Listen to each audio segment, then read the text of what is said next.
Hi guys, today we're looking at the trail shoulder and how we can make it function correctly in the golf swing, particularly in the transition area of the golf swing.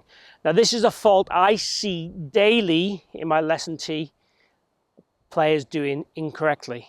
And when we get this shoulder function wrong, it causes the right arm to misbehave, which causes the plane to steepen, and then good players will tend to compensate from there and make up for it through impact and get very high archy hands and early extension.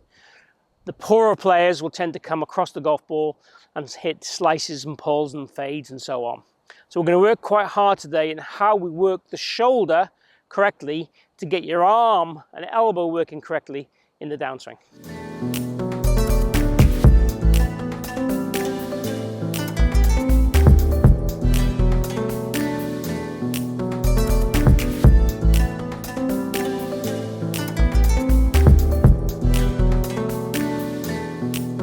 So as we talked about there in the introduction, we're really looking today all around this trail shoulder, the right shoulder being a right-handed golfer.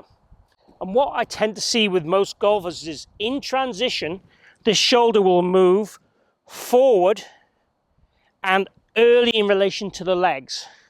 So it'll kind of do this movement. So it's always good to practice what you don't want to do as well as what you do want to do. So this is poor, this is correct.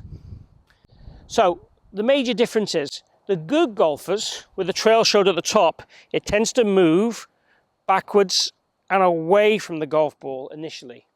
Okay, if the right shoulder tends to move forward, you'll see here how my arm goes into this, what I call a winning and arm wrestle position. So much more internal, as we'd call it in sexier terms.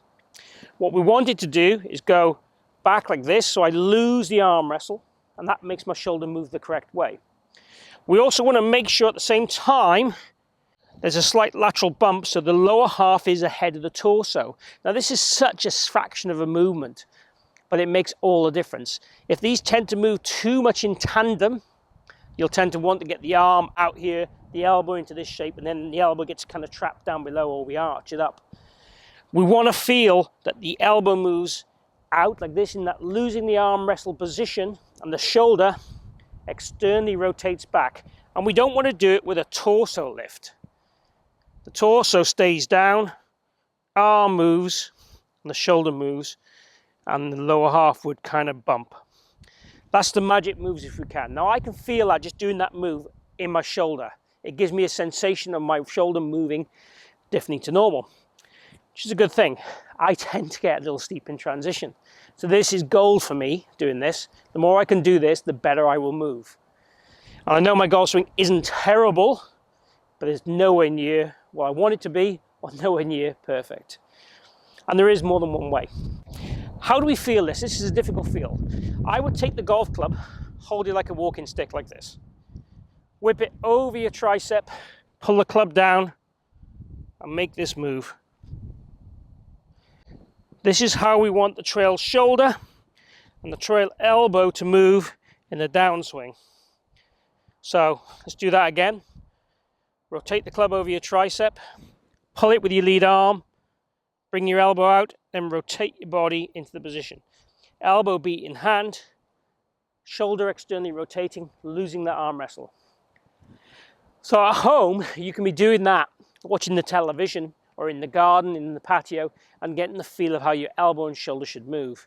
Again, try and do it if we can, probably in golf posture if we're being more accurate. That gives me a great sensation of how that shoulder wants to move again. Once we've done a few reps, let's go ahead and hit a ball and try and feel we're going to put that move into the golf swing.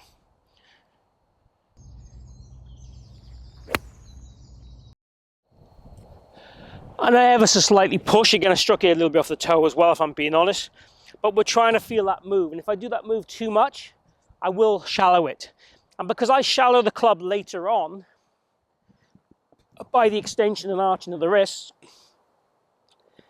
if I shallow it early and still do the second move, I will hit the ball further right. So we're really trying to get that initial part of the swing correct to then allow me to be able to turn onto the golf ball use my body more efficiently through the impact zone to become a more consistent better ball striker and control of the club face to that impact area. So there you have it, the key shoulder move from the top, losing the arm wrestle, making the shoulder move in that more external shape, not letting the shoulder dive forward and getting that internal look. That's the key move to start your downswing with the shoulder and elbow. There are obviously more stuff going down with the lower half, but that's the key move I want you to really focus on today. That exercise to do at home will help you, give you the sensation and feel. Okay, it definitely makes me feel it a lot more in the shoulder.